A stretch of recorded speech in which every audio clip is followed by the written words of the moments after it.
Boa noite, galera. Bom dia, boa tarde.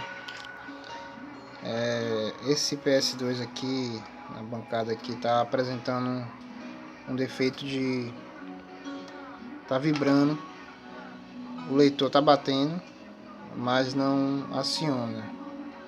O leitor não demonstra a luzinha vermelha também.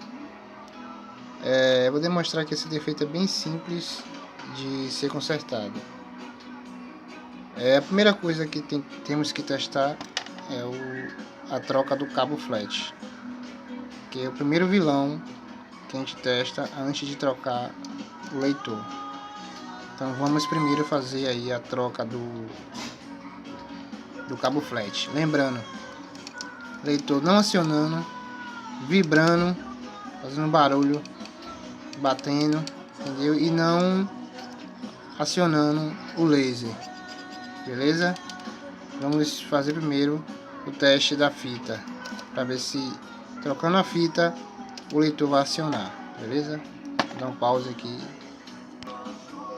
Aí, galera, já fiz a troca aí da fita. Tirei a fita que estava com problema. Eu vou ligar aqui. Eu tô com a mão só, mas eu vou ver se eu consigo colocar aqui.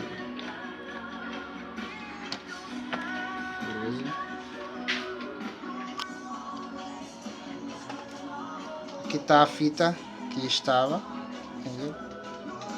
Ela tá apresentando desgastes, entendeu?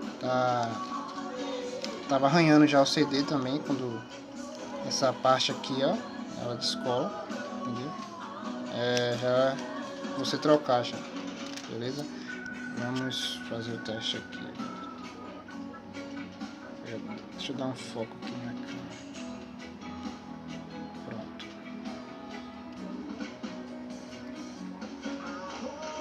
Olha, já acionou, beleza?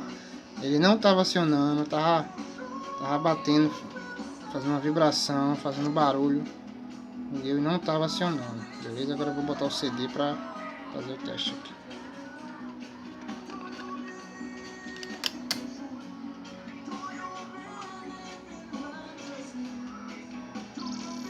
Aí, galera, confirmado que o vilão era o cabo flat, não estava acionando o leitor, entendeu?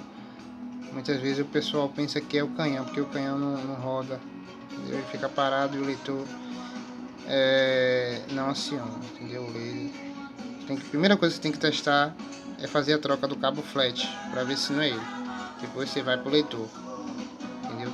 O correto, quando você for trocar o leitor, o correto é trocar o cabo flat, trocar os dois, entendeu? Não só o leitor, deixar o cabo flat ruim, beleza? Valeu aí, galera. Dica aí do PS2 com o leitor não funcionando, vibrando, não acionando o laser aí, beleza? Cabo flat aí, valeu.